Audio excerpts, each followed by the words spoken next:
제5가 말씀 마태복음 16장 16절.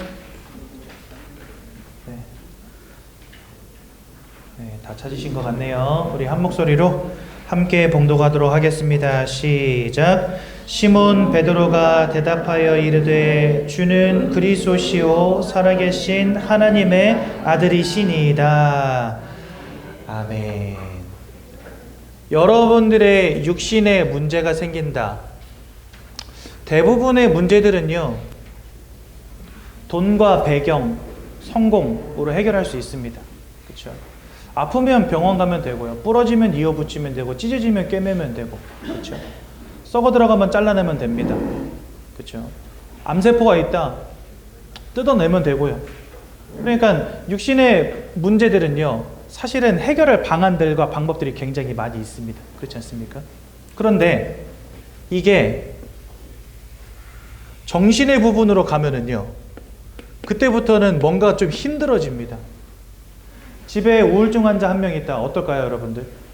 그 집 분위기가 어떨까요? 그 한 사람 때문에 집 분위기 자체가 무너집니다. 그리고 아무리 사랑한다고 말해주고 아무리 안아줘도 이게 치유가 안 돼요. 그렇죠? 그러니까 벌써 이 정신의 문제로만 넘어가도, 정신의 영역으로만 넘어가도 답이 없어요. 잘 묶어놔도 안 되고, 패도 안 되고, 약을 먹여도 안 되고, 이 치유가 안 됩니다. 얼마 전에 여러분들 우리 초등학교 1학년 아이 하나 죽었잖아요. 어디서 죽었어요? 학교에서. 누구한테 죽었어요? 선생님한테. 그리고 이제 여러분, 우리는 아이들 학교 보내는 것도 이제 고민해야 될 때가 됐어요. 근데 여러분, 그 선생님이 조현병 환자라고 나왔지 않습니까? 근데 임의로 약을 끊은 거예요. 그러니까 약을 오랫동안 복용을 안 한 거죠. 그럼 여러분, 이 조현병의 특징이 뭐냐면 환상에 시달려요, 사람이요.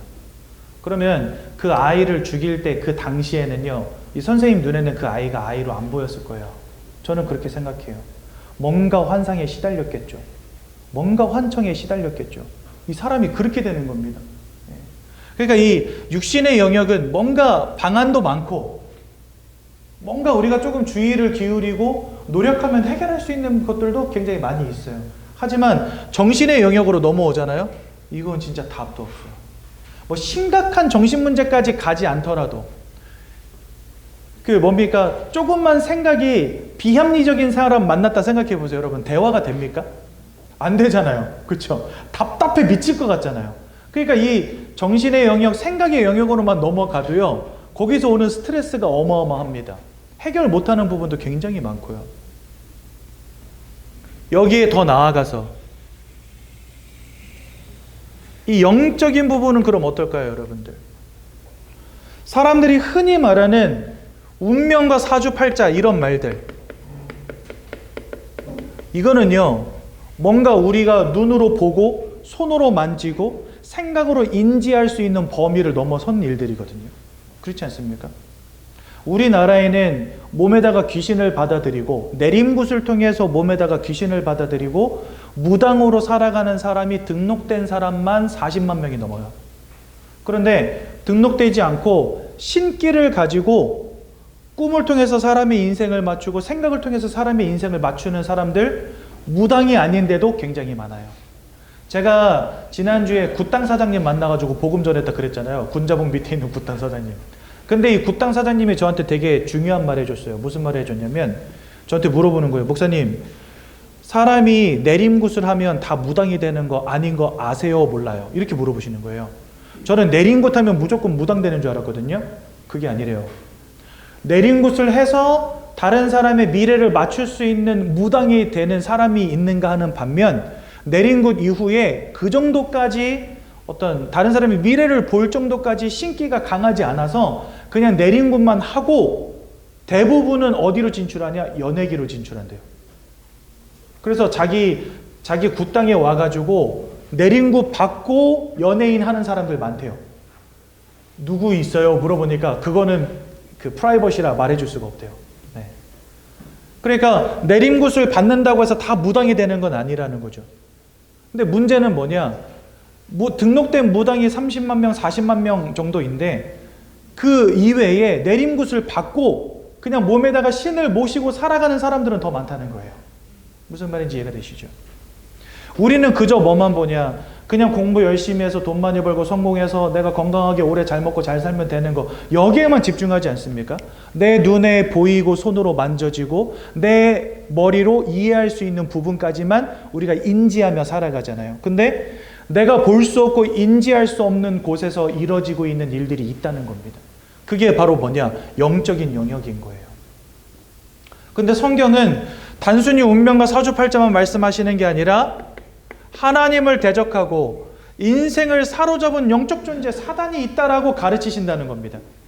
우리가 지금까지 이 부분을 전혀 알지 못한 채 살아온 거죠.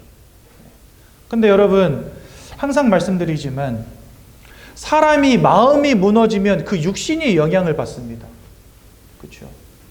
그래서 여러분, 우리는 마음이 늘 평안하기를 바라고 상처나 트라우마 이런 것들이 없기를 바라잖아요. 그렇지 않습니까? 사람들이 스트레스 무서워하는 게 뭐예요? 제가 요즘에 사람들 만나서 이렇게 같이 상담하다 보면은 야, 나도 의사 하겠다 이런 생각 들 때가 좀 있어요. 왜? 뭐 어디가 문제가 있어서 병원에 가서 물어봐. 그러면 다 뭐예요? 스트레스 때문에. 그러니까 병원 간판 달고 앉아가지고 스트레스 때문에 이것만 해주면 돼.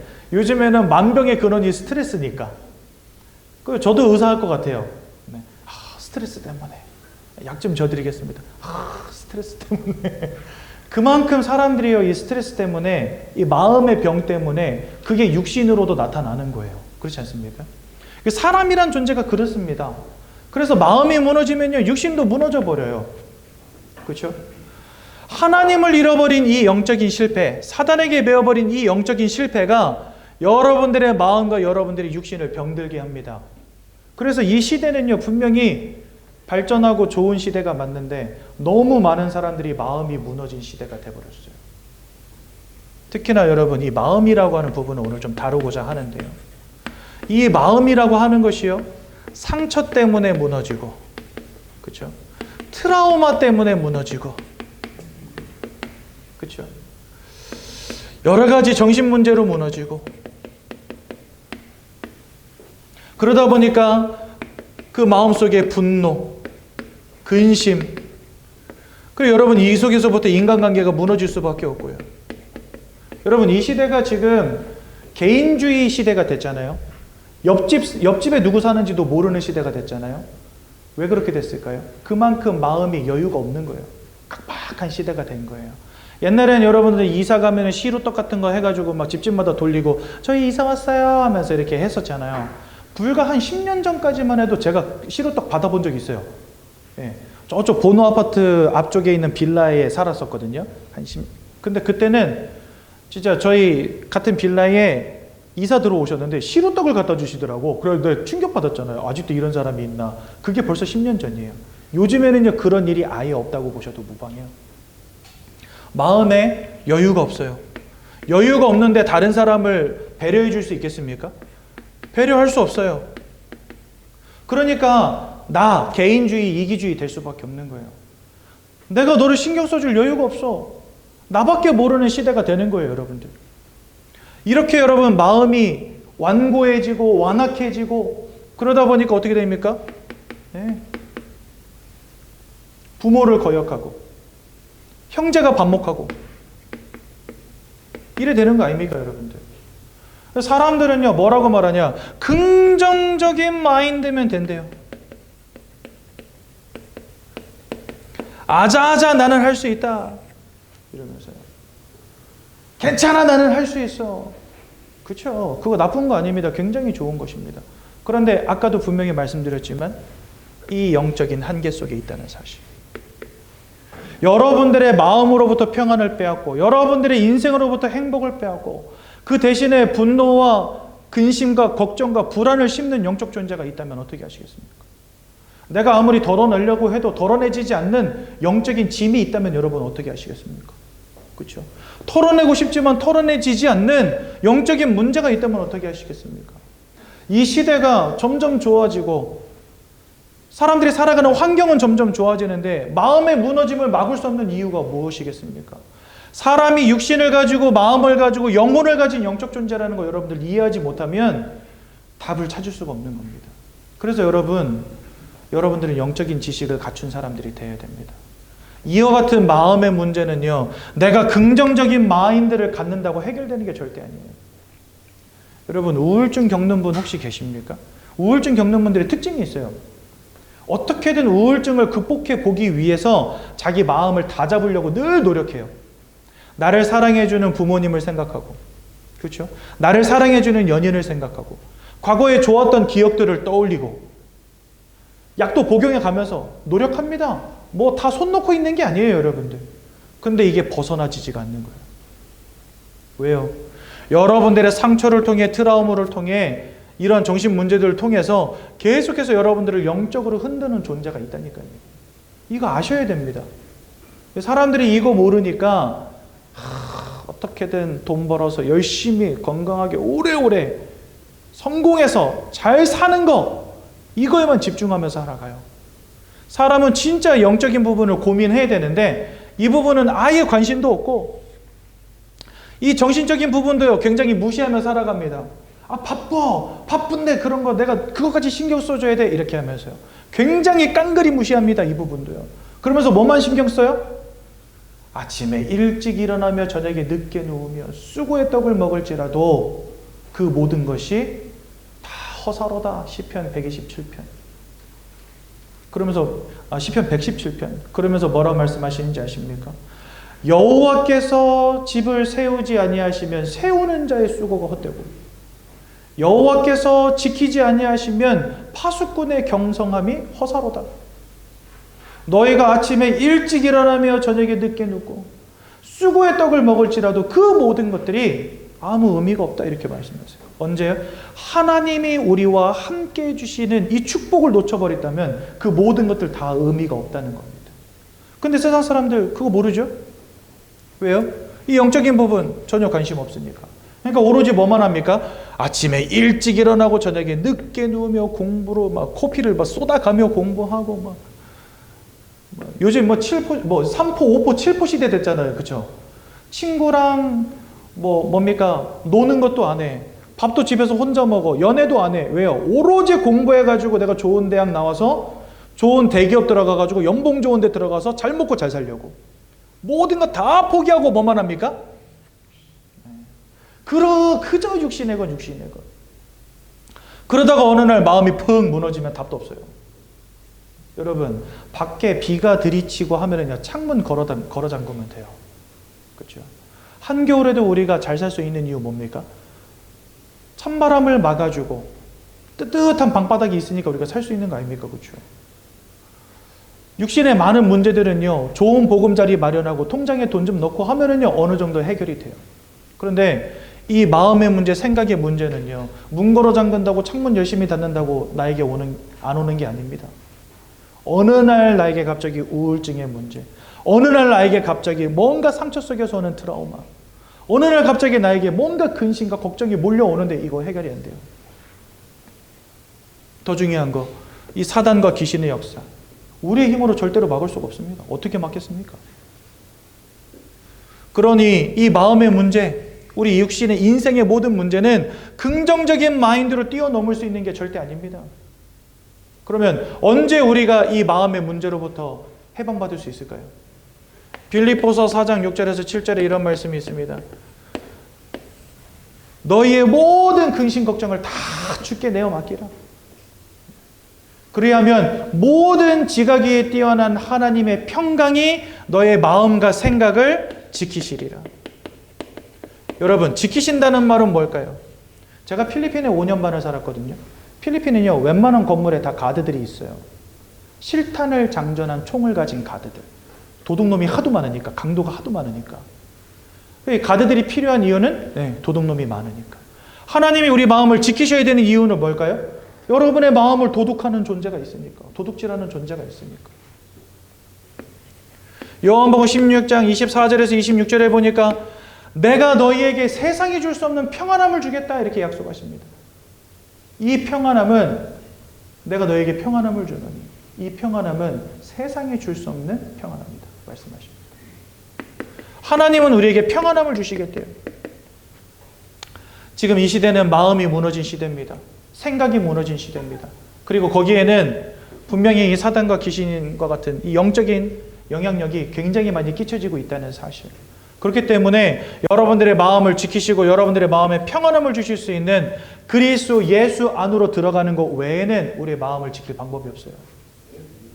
돈이 아닙니다. 돈이 여러분들 마음을 지켜줄 것 같습니까? 여러분 진짜 재미있는 게 뭔지 아세요? 없는 사람은 없어서 걱정이잖아요. 있는 사람은 뭐 때문에 걱정일까요?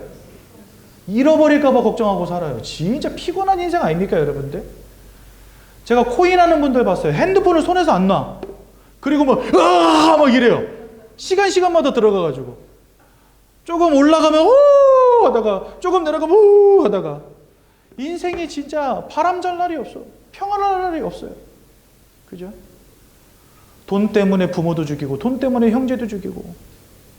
여러분 이게 사는 겁니까 이게? 없으면 없어서 걱정, 있으면 있어서 걱정. 그죠? 도대체 어디서 평안함을 누려야 되겠습니까, 여러분? 여러분 어디서 평안함 누리고 계십니까, 지금? 네. 지금까지 어찌 살아오셨습니까? 네. 궁금합니다, 진짜로. 이 마음과 생각의 문제. 돈이 해결해 주는 거 절대 아니거든요. 많은 사람들이 많이 착각하는 것 중에 하나가, 이거 제가 몇 번 설명드린 적이 있는데, 편리함과 행복을 똑같다고 여겨요. 여러분 뭐 하면 행복하다고 생각하죠? 저 강남의 펜트하우스에 통장에 한 100억 정도 딱 꽂혀 있어가지고 여름이면 동남아, 겨울이면 동남아로, 여름이면 뭐 알래스카로 가가지고 여름에는 스키 타고 겨울에는 수영하고 산의 진미를 먹으면서 눈이 즐겁고. 인생이요 많이 편리해지고 즐길 것들이 많아집니다. 그런데 그게 진짜 행복하고 직결됩니까 여러분? 아침에 눈을 떴는데 펜트하우스야. 여러분 행복하십니까? 난 너무 좋은 집에 살아. 이사 들어가서 일주일은 그렇게 살 수 있어요. 저 부산 수영로에 보면요, 이렇게 어마어마하게 높은 있잖아요, 아파트. 부산 앞바다가 내려다 보이는. 그런데 들어가서 살아보세요, 여러분들. 처음 입주해야지 일주일 동안은 엄청 좋을 거야, 그렇죠? 근데 일주일 지나면 어떻게 되는지 아십니까? 짠내도 나지, 햇볕은 뜨겁지. 맨날 보는 그 풍경이 그 풍경이지. 물질이 나에게 주는 편리함과 즐거움은요, 행복과 직결될 것 같죠? 그렇지 않습니다. 근데 우리는 그걸 행복이라고 착각해요. 내가 이렇게 살면 내 마음에 위로가 되고 위안이 되고 불안과 근심과 걱정이 사라질 거라고 여겨요. 착각 중에 착각. 그렇지 않습니다. 그래서 여러분 절대로 편리함과 행복을 여러분 착각하시면 절대 안 됩니다. 얘네들은 분명히 다른 영역입니다. 근데 사람들은 이걸 착각해요. 그래서 어떻게든 돈 벌어서 내가 성공해야 돼. 그게 행복이라고 여기니까. 이 돈이 여러분들의 마음에 위안이 되고 행복이 되고 여러분들의 마음에 근심을 덜어줄 수 있다면 성공해야 되겠죠. 그런데 그렇지 못하다는 사실. 여러분 인생이 불행하고 무너진 인생들만 자살하는 줄 아십니까? 성공하고 많은 것을 가진 사람들도 자살합니다. 왜 그럴까요? 네, 편리함이 행복이 아니라는 거예요. 그렇죠?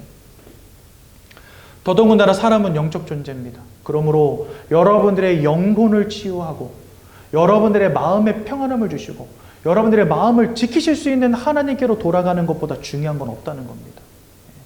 여러분 건강하게 오래 사십시오. 행복하게 오래 사십시오. 돈도 많이 버시고 성공도 하십시오. 굉장히 중요한 것입니다. 하지만 하나님 만나지 못한다면 이 영적인 무너짐 막을 방법이 없어요. 그렇죠? 이게 우리가 주 예수를 바라보며 하나님을 바라봐야 되는 이유인 것입니다. 그래서 여러분들 마음속에 혹시 상처 있으십니까? 스트레스, 트라우마와 같은 마음의 문제 있으십니까? 약으로 해결되지 않는 우울증, 정신문제 있으십니까? 뭔가 나도 모르게 막 분노 조절장. 제가 어저께 오후 1시에 이렇게 말씀 사역하시는 남자분이 한 분 계세요. 그래가지고 그 댁에 갔는데 옆집에서 대판 싸우고 있는 거야. 죄송합니다. 목사가 이런 말 하면 안 되지만 이년아 나가! 이러면서 막 싸우고 있어요. 그래서 제가 옆집이 많이 시끄럽네요. 그러니까 이분이 하시는 말씀이 옆집에 우울증 환자가 산대요. 목사님 더 재미있는 얘기 해드릴까요? 그러면서 뭔데요? 제 위층에는 공황장애자가 살아요. 근데 그분 바로 맞은편 집에 우리 전도사님 한 분이 사시거든요. 제가 그 전도사님한테 야, 나 오늘 이분 만나가지고 사역하는데 옆집에는 우울증 환자. 그분이 거기 이사 들어간 지 얼마 안 돼가지고 옆집엔 우울증 환자, 윗집엔 공황장애 산대. 그랬더니 그 전도사님 하는 말, 바로 맞은편 집에 산다 그랬잖아요. 우리 집 1층에는 분노 조절장애 커플 산대요. 그래가지고 뭔 동네가 이러냐. 그래가지고 싸그리 모아놓은 거예요, 이게. 분노 조절 장애, 우울증, 공황 장애. 그리고 저한테 사역받던 그분은 망상증 환자. 근데 되게 웃기죠? 솔직히 말하면은요, 그 우울증, 공황 장애보다 망상증 환자가 제일 심각한 거거든요, 사실은. 근데 지금 망상증 환자가 그 두 사람 놓고 기도하고 있대요. 이분이 말씀 듣더니 치유가 돼가지고 지금은 이제 망상증에서 많이 벗어나셨어요. 원래는 정신병원도 막 1년에 3개월씩 갔다 오시던 분인데 지금 정신병원 안 간 지 한 3년 됐어요. 그러면서 목사님 저 기도 제목이 있어요. 우리 우울증 환자 놓고 기도하고 있고 공황장애자 복음 듣게 해달라고 기도하고 있대. 이분이 창문 앞에 앉아가지고 그 창문 뚫고 들어오는 파리 잡는다고 파리채 휘두르던 아저씨거든요. 망상증 환자. 편의점에서 알바하는데 물건 정리하고 딱 카운터에 와서 이렇게 딱 서 있으면요. 자기 앞에 있는 그 음료수 캔 2개가 슉 올라와가지고 하늘에서 뽀르르 방울 떠는 것처럼 뽀르르 흔들다가 내려간다는 거예요. 그게 자기 눈에 보인다는 거죠. 망상증 환자. 근데 이분이 복음 듣더니 치유돼가지고 이제 우울증 환자 놓고 기도하고 있고 공황증 환자 놓고 기도하고 있어요. 어떻게 해야 마음이 치유되겠습니까? 그 보이고 들리는 문제 어떻게 뛰어넘어야 됩니까, 여러분들? 네? 해결 안 됩니다. 영적인 존재인 사람이 하나님 만나지 않고는 해결 안 되는 거예요. 상처 어떻게 뛰어넘겠습니까, 여러분? 트라우마 어떻게 뛰어넘습니까? 그것을 통해서 여러분들 안에 근심을 집어넣고 여러분들의 인생을 송두리째 무너뜨리는 저 사단의 것에 꺾지 않는 이상은 해결되지 않습니다. 그러므로 오늘 여러분들 제 말씀을 들으시면서 그리스도 예수 붙잡으시기 바라고요. 요거 들어가기 전에 여러분 지난주가 이제 사과 말씀이었죠. 사과 말씀이 뭐였죠? 인간의 방법이었잖아요. 그리고 오늘은 이제 오가 아닙니까? 오가는 뭐라고 돼 있죠? 하나님의 방법. 여러분 종교와 복음의 가장 극명한 차이는 뭐냐면요. 종교는 나의 열심이 바탕이 됩니다. 내가 뭔가 열심히 해야 돼요. 열심히 공덕을 쌓고 고행을 쌓는다든지 선행을 한다든지 막 기도를 열심히 한다든지 헌금을 많이 한다든지 뭔가 나의 열심이 중요해요. 근데 복음은 핵심이 뭐냐? 나의 열심이 아니라 하나님이 주신 것이 핵심입니다. 여러분 세상 사람들은요. 네가 열심히 노력해야 된다라고 말해요. 그런데 이 구원의 영역, 영적인 영역은요. 내가 열심히 노력한다고 되는 게 아닙니다. 그래서 우리는 내 열심보다도 그 영적인 문제를 치유하실 수 있는 하나님이 우리에게 뭐라고 말씀하시고 하나님이 우리에게 무엇을 주시고 하나님이 우리에게 누구를 보내셨는가 여기에 집중해야 된다는 거예요. 그게 바로 하나님의 방법이라는 겁니다. 그러니까 구원이라고 하는 부분, 영적인 영역은 하나님의 방법이 중요하다는 거예요. 그렇죠? 내 열심, 내 노력이 아니라. 그래서 이 하나님의 방법이 바로 무엇입니까? 그게 바로 그리스도이신 것입니다. 그래서 사도행전 4장 12절에 천하 사람 중에 구원 얻을 만한 다른 이름을 주신 적이 없도다. 누가 주셨어요? 그 이름을? 하나님이 주셨어요. 그렇죠? 그리고 천하 사람 중에 구원 얻을 만한 그 이름이 무엇입니까? 바로 그리스도. 이게 바로 하나님의 방법이라는 겁니다. 그래서 여러분들 오늘 내가 진짜 하나님 한번 열심히 믿어봐야 되겠다. 제가 교회 처음 오신 분들한테 가장 많이 듣는 소리가 그거든요. 오늘부터 열심히 해보겠습니다. 아니요, 여러분 열심히 하지 마세요. 예, 새벽 예배 다 나가고 수요예배 금요일에 다 하고 주일 예배 안 빠지고 11조 빡빡 내고 11조 만약에 여러분 월급이 249만 8,695원이다. 그러면 그것도 10분의 1로 나눠가지고 다 계산해가지고 원 단위까지 안 빠뜨리고 이게 하나님께 드리고 이런 열심이 중요한 게 아니에요. 그거 백날 열심히 해도 그리스도 알지 못한다면 다 허사입니다. 다 헛겁니다. 그죠? 오늘 그리스도를 발견하시기 바랍니다. 그래서 여러분들 진짜 신앙에는 열심이 중요한 게 아니라 뭐가 중요하냐? 그리스도를 발견하는 은혜가 있어야 돼요. 그래서 신앙인이라고 한다면 열심이 아니라 은혜가 있는 사람이 되어야 됩니다. 하나님이 주시는 은혜를 누리는 사람이 되어야 되는 거예요. 성경은 하나님께서 사람을 창조하셨다라고 분명히 말씀하십니다.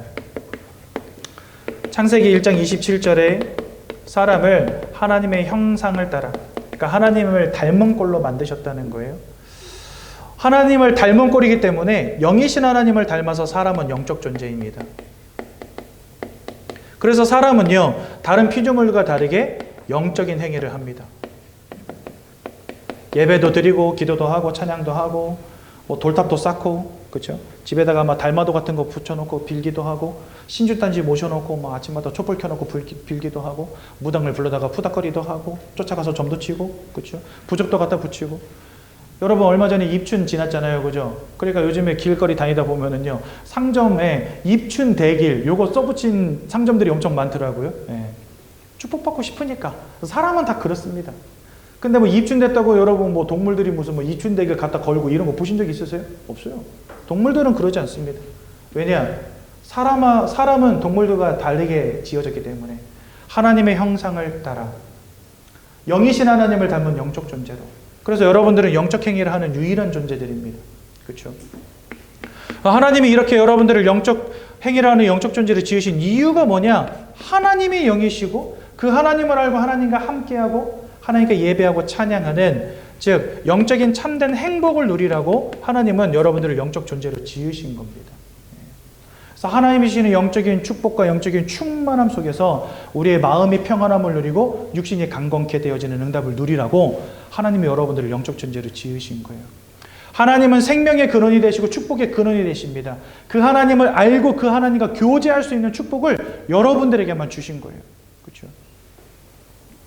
근데 저는 좀 아쉬운 게 있어. 뭐가 아쉽냐면 창세기 3장 이전에는요. 아담과 하와가 저 에덴 동산에서 살 때 어떻게 살았냐면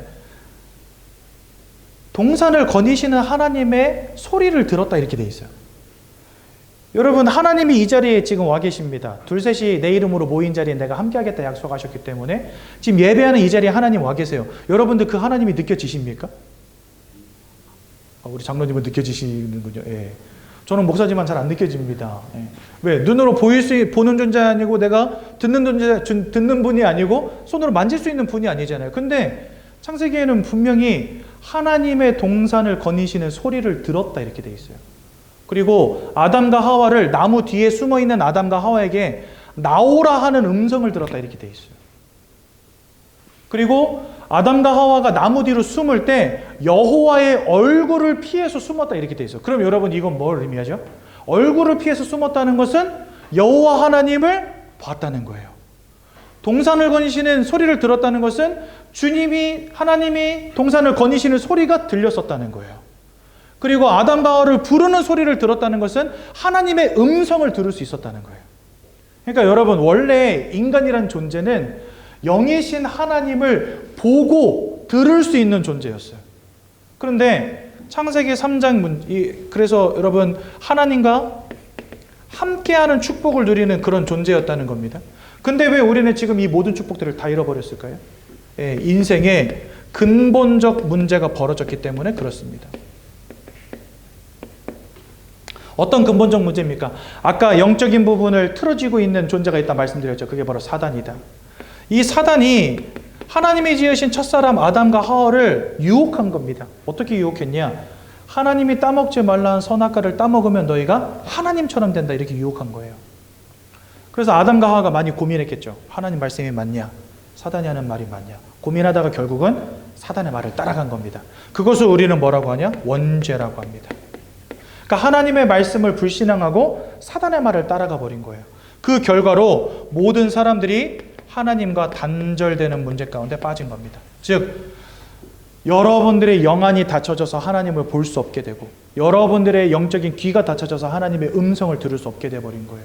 이전까지는 하나님과 함께하는 축복 가운데 있었는데 이 모든 것들을 다 잃어버린 상태가 돼버린 겁니다.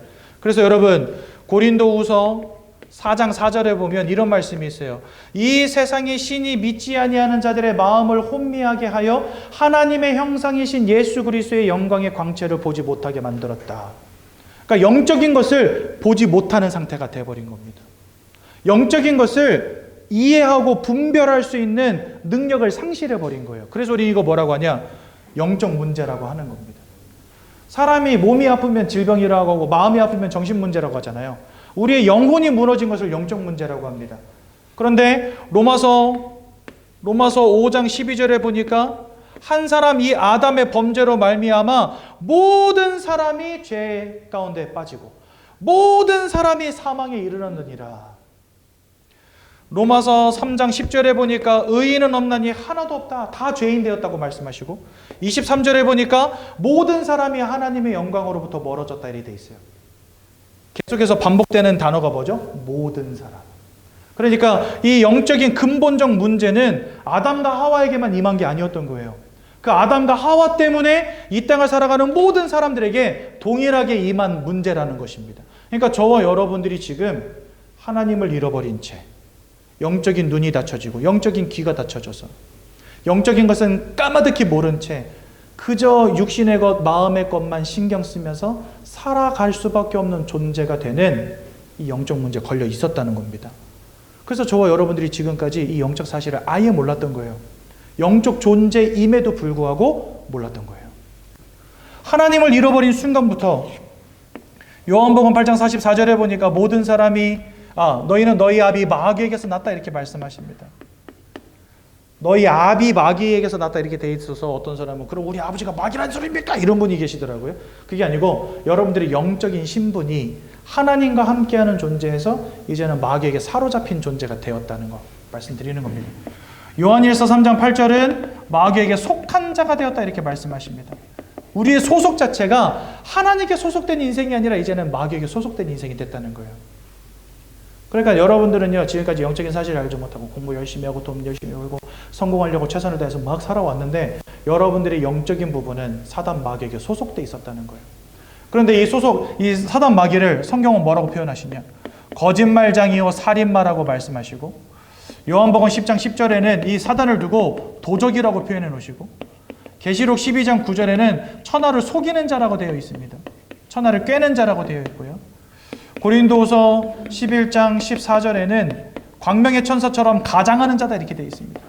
그러니까 이 녀석은요, 거짓말장이요, 살인마요, 천하를 꿰는 자요, 도적 같은 놈이요, 가장하는 자요, 속이는 자라는 겁니다. 이러한 영적 존재에게 여러분들이 지금까지 알지 못한 채 간접적으로 직접적으로 영향받고 있었다는 거예요. 그죠? 그러다 보니 사람들의 마음이 다 무너질 수밖에 없는 겁니다. 그 생각이 병들 수밖에 없는 겁니다.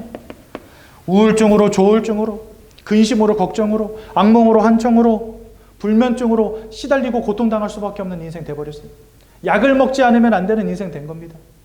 그 초등학생 죽인 그 교사도요, 조현병 환자인데 이 임의로 약을 끊었어요. 그래서 이제 이런 사단이 일어났고요.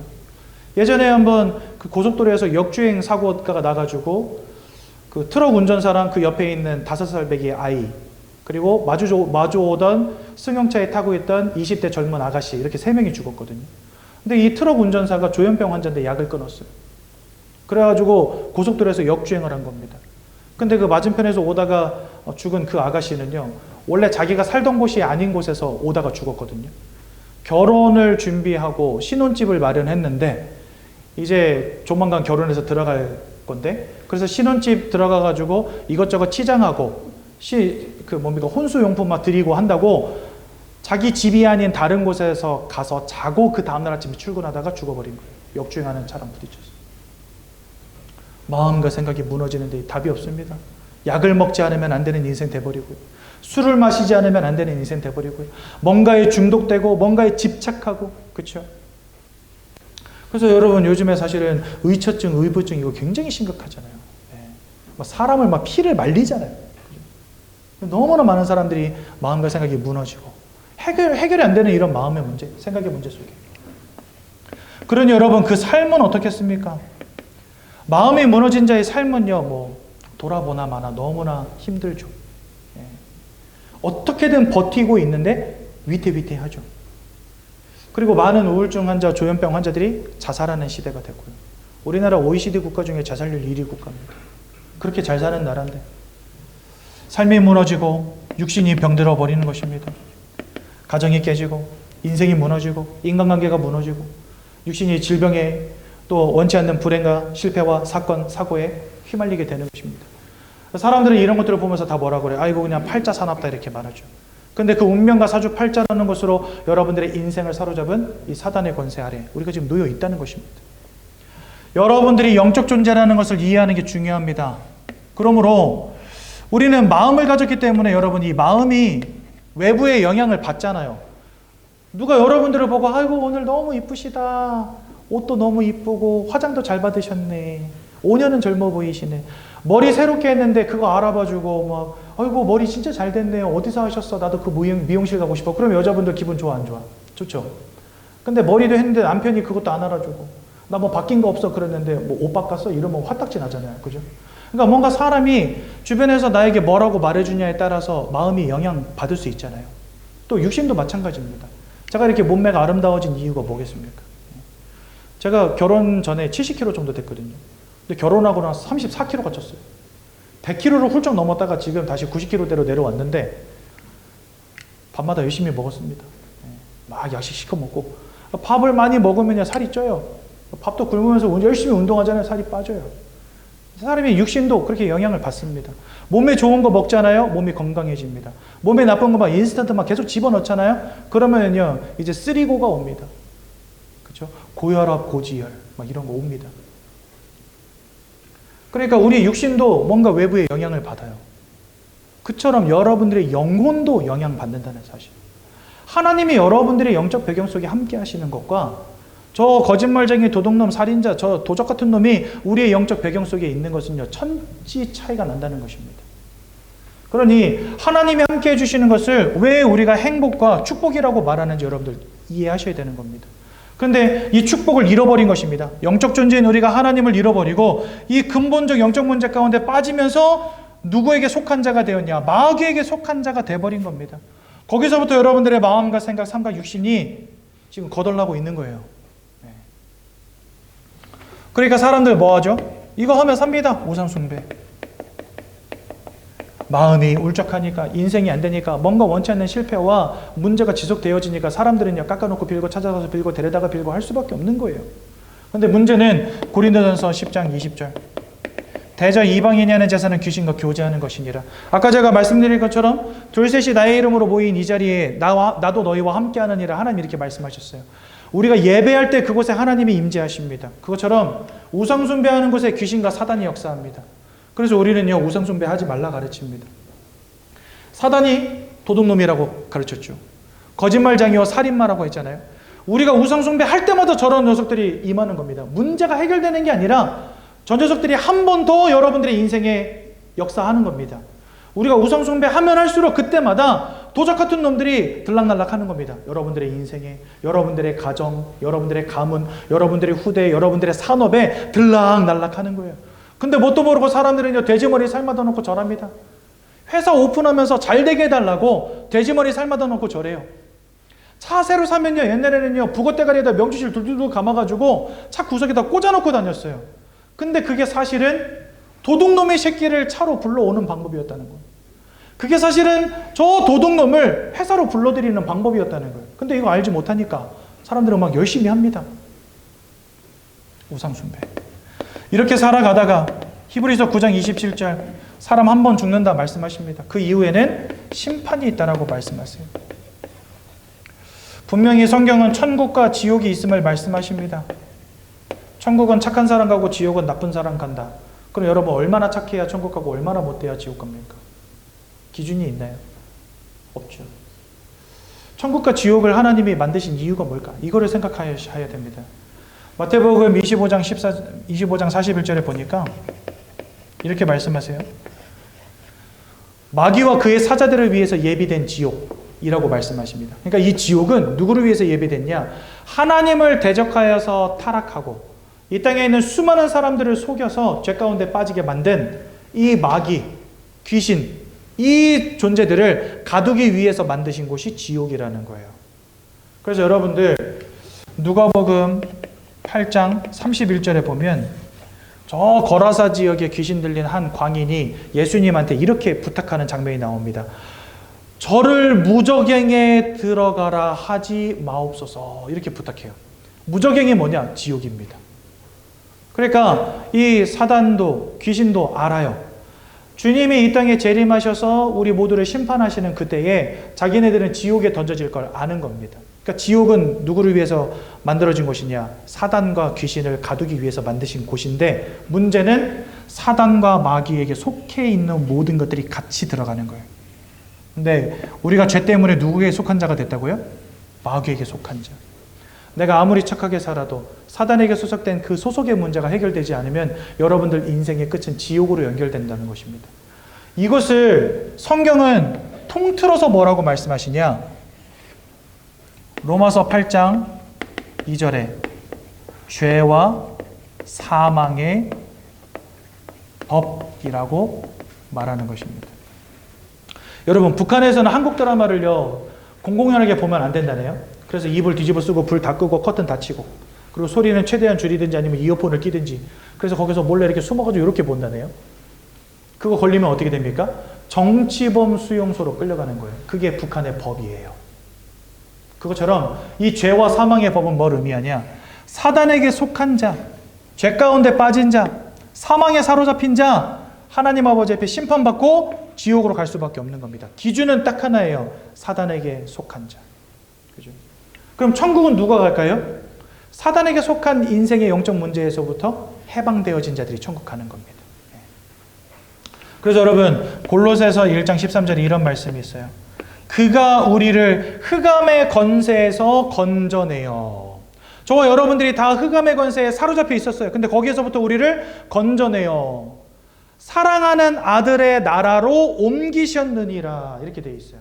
그러니까 우리가 이전에는 지옥 불구덩이 속에 던져질 수밖에 없는, 심판받을 수밖에 없는 존재들이었는데 거기서부터 우리를 꺼내셔가지고 어디로 옮기셨다고요?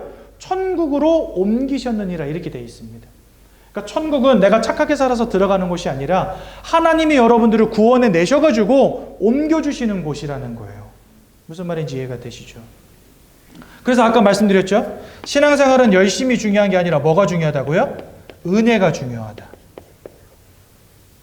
에베소서 2장 7절인가 8절에 이렇게 되어 있습니다. 너희가 그 은혜를 인하여 믿음으로 말미암아 구원을 받았으니. 너희가 무엇을 인하여? 그 은혜를 인하여. 너희가 열심으로 인하여가 아닙니다. 그 은혜를 인하여 믿음으로 말미암아 구원을 받았으니 이는 하나님의 선물이라, 이렇게 되어 있어요. 구원은 하나님이 예수를 믿는 자들에게 선물로 주시는 것이지 열심히 하는 사람들에게 상으로 주시는 게 아닙니다. 상은요, 잘한 사람 1, 2, 3등에게 주잖아요. 근데 선물은요, 잘했건 못했건 은혜 입은 자들에게 주시는 거예요. 그러므로 여러분, 선물과 상은 분명히 다릅니다. 근데 성경은 구원을 선물이라고 설명하고 계세요. 즉 우리의 열심이 필요 없는 겁니다. 이와 같은 영적인 문제에서 우리가 어떻게 해방되겠습니까? 내 열심으로 안 된다는 것입니다. 그래서 하나님이 주신 방법으로만 가능하다는 것입니다. 그게 이제 오늘 5가의 내용인데요. 우리 5가 내용 잠깐 보겠습니다. 첫 번째로 하나님의 사랑 가운데 우리가 들어가야 됩니다. 로마서 5장 8절에 우리가 아직 죄인 되었을 때에 그리스도를 십자가에 죽이심으로 우리를 향한 하나님의 사랑을 확증하셨다. 하나님이 우리에게 사랑을 확실히 보여주신 증거가 뭐냐?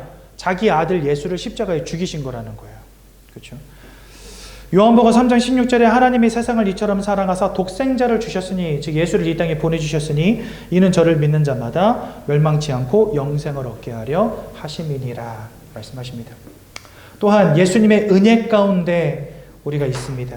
빌립보서 2장 6절에 보니까 그는 근본 하나님의 본체시나 하나님과 동등됨을 취할 것으로 여기지 아니하시고 스스로 자기를 비워 종의 형체를 가지시고 낮추사 사람의 몸을 입고 이 땅에 오십니다. 그리고 이 빌립보서 2장 9절에 죽기까지 복종하셨으니 곧 십자가에 죽으심이라. 그러니까 하나님은 우리를 사랑하셔서 자기 아들을 십자가에 죽이겠다고 결정하셨고, 예수님은 그 하나님의 계획을 따라 우리를 구원하시기 위해서 십자가에서 죽기까지 복종하셨다는 겁니다.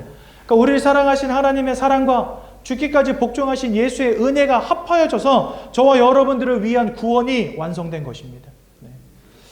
그 분이 바로 예수 그리스도시지요. 예수 이름의 뜻은 자기 백성을 그들의 죄에서 구원할 자라는 뜻을 갖고 있고요. 그리스도의 뜻은 기름 부음 받은 자라는 뜻을 갖고 있습니다.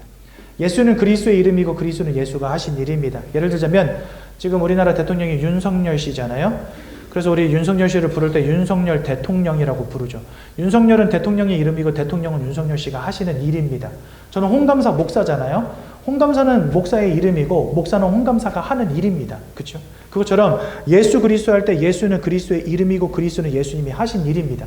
그렇다면 그리스도로서 하신 세 가지 일이 뭐냐? 첫 번째, 요한일서 3장 8절에 보니까 하나님의 아들이 나타나신 것은 마귀가 하는 모든 일을 멸하기 위함이니라. 여러분들의 영혼을 사로잡고 마음과 생각을 무너뜨리고 삶과 육신을 병들게 하며 우상 숭배하다가 인생이 무너지게 만들고 그리고 하나님 어차피 심판받고 불지옥 가운데 던져질 수밖에 없게 만드는 이 더러운 흑암 마귀의 하는 모든 일을 끝내시기 위해서 오신 이가 바로 예수 그리스도. 그래서 예수 안으로 들어갈 때 저 운명과 사주팔자의 문제에서 지옥 불구덩이 속으로 던져질 수밖에 없는 심판의 문제에서부터 여러분들이 빠져나오게 되는 것입니다. 흑암의 권세에서 여러분들을 건져내사 사랑하는 아들의 나라로 옮기셨느니라. 그 매개차가 바로 누구예요? 예수 그리스도시라는 거예요. 예수를 통하여서 우리를 건져내시고 예수를 통하여서 우리를 천국으로 들이신다는 것입니다. 그러므로 예수님만이 사단을 이기신 참 왕이 되십니다. 또한 로마서 8장 1절에서 2절에 보니까 예수 안에 있는 자는 결코 정죄함이 없다 하십니다. 우리의 인생을 사로잡은 죄와 사망의 법, 여기서부터 여러분들을 구원하셨다는 것입니다. 어떻게 해요? 십자가 위에서 피 흘려 죽으심으로. 그렇죠? 죽기까지 십자가에 죽기까지 복종하심으로. 그래서 예수님은 우리의 죄 문제를 끝내신 참 제사장이 되십니다. 요한복음 14장 6절에 보니까 내가 곧 길이요 진리요 생명이니 나로 말미암지 않고는 아버지께로 올 자가 없느니라. 다 하나님과 단절됐는데, 다 하나님을 잃어버렸는데, 하나님의 영광으로부터 멀어졌는데 예수를 통해서만 그 하나님께로 돌아갈 수 있다는 겁니다. 하나님께로 돌아갈 유일한 길, 그분이 바로 참 선지자이신 예수 그리스도이신 것입니다. 이분이 2000년 전에 이 땅에 하나님과 동등됨을 취할 것으로 여기지 아니하시고 스스로 사람의 몸을 입고 스스로 낮아지셔서 이 땅 가운데 오십니다. 그리고 저와 여러분들을 위해서 고난당하시고 고통당하시고 보혈을 흘리시고 십자가에서 죽으시고 돌아가신 지 사흘 만에 부활하셔서 저와 여러분들을 위한 완전한 구원을 성취하십니다. 그래서 우리는 그분을 누구라고 부릅니까? 아멘입니다. 예수 그리스도라고 부르는 것입니다. 그 그리스도가 우리 인생의 주인 되실 때 우리가 하나님의 자녀 되는 것이죠. 그래서 여기 결론을 보십시오. 사도행전 4장 12절. 구원 얻을 다른 이름이 없다라고 우리에게 말씀하십니다. 그렇죠? 이 운명과 사주팔자, 이 인생의 문제에서 우리를 구원할 이름이 예수 이름 빼고 무엇이 있겠습니까? 다른 종교, 다른 훌륭한 성인들 절대 우리 구원해 줄 수 없습니다. 그렇죠? 이단 사이비 절대 우리 구원해 줄 수 없습니다. 많은 종교들, 수많은 훌륭한 성인들 많이 있습니다. 하지만 그들 우리 인생 구원해 줄 수 없습니다. 왜요?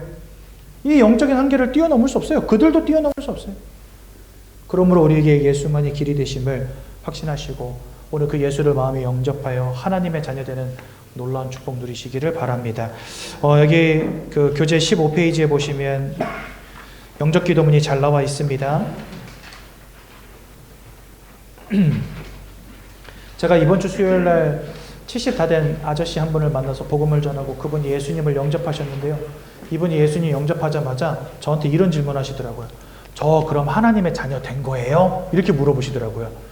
보통 예수 영접하라 그러면 정신없이 그냥 영접하시고 하래니까 하고 안 하면 안 보내줄 것 같아서 무서워서 하고 이렇게 영접하시거든요. 그러니까 절대로 저 하나님의 자녀 된 거 맞습니까? 이렇게 안 물어보세요. 근데 하나님의 자녀 된 거 맞아요? 이렇게 물어봤다는 건 뭐죠? 진심으로 정말 예수님 마음속에 영접했다는 겁니다. 그리고 제가 전한 복음을 농담으로 듣지 않았다는 거죠. 오늘 여러분들이 제가 전한 이 복음의 말씀이 농담이 아닌 실제로 믿어지신다면 오늘 그리스도 예수를 여러분들의 마음속에 진심으로 모셔드리기 바랍니다. 그래서 여러분 이 영접 기도문 이거 읽는 거 우리 새가족 예배 순서 중에 하나 아닙니다, 여러분들. 이거 순서가 영접할 시간이 됐으니까 영접 기도문 읽는 거 절대 아니에요. 여러분들이 인격적으로 하나님을 만나야 됩니다. 그게 중요합니다. 그래서 여러분들 오늘 이 시간 진짜 살아계신 하나님과 만나는 귀한 날 되시기 바랍니다. 저와 함께 영접기도 하나님께 올려드리도록 하겠습니다. 사랑의 하나님, 이제 나는 죄인인 것을 깨닫고 회개합니다. 지금까지 하나님을 떠나 사단의 지배 아래 묶여 종노릇하며 살았습니다. 그러나 예수님이 저를 위하여 십자가에서 죽으시고 3일 만에 부활하신 그리스도이심을 믿습니다. 예수 그리스도께서 하나님을 만나는 유일한 길이 되시며 사탄의 권세를 꺾으시고 모든 죄와 저주와 재앙에서 나를 해방하신 그리스도 되심을 믿습니다. 지금 이 순간 내 마음의 문을 열고 예수님을 나의 구주로 나의 주인으로 내 마음에 영접합니다. 나를 구원해 주심을 감사드립니다. 앞으로 하나님의 말씀과 뜻대로 살겠습니다. 지금부터 일평생을 세밀히 인도해 주옵소서. 예수 그리스도 이름으로 기도합니다. 아멘. 제가 한번 기도하고 말씀 마칩니다. 사랑의 하나님 은혜 감사합니다. 오직 그리스도 예수만이 우리의 인생의 영적인 문제를 치유하실 유일한 하나님이신 줄로 분명히 믿습니다. 오늘 그 사실을 믿고 마음에 영접하여 하나님의 자녀되게 하신 그 은혜 너무나 감사를 드립니다. 하나님의 자녀임을 확신하게 하시고 끝까지 예배와 말씀의 은혜를 놓치지 않는 우리 귀한 새가족 성도님들 되시도록 성령으로 인도해 주옵소서. 예수님 이름으로 기도드렸습니다. 아멘.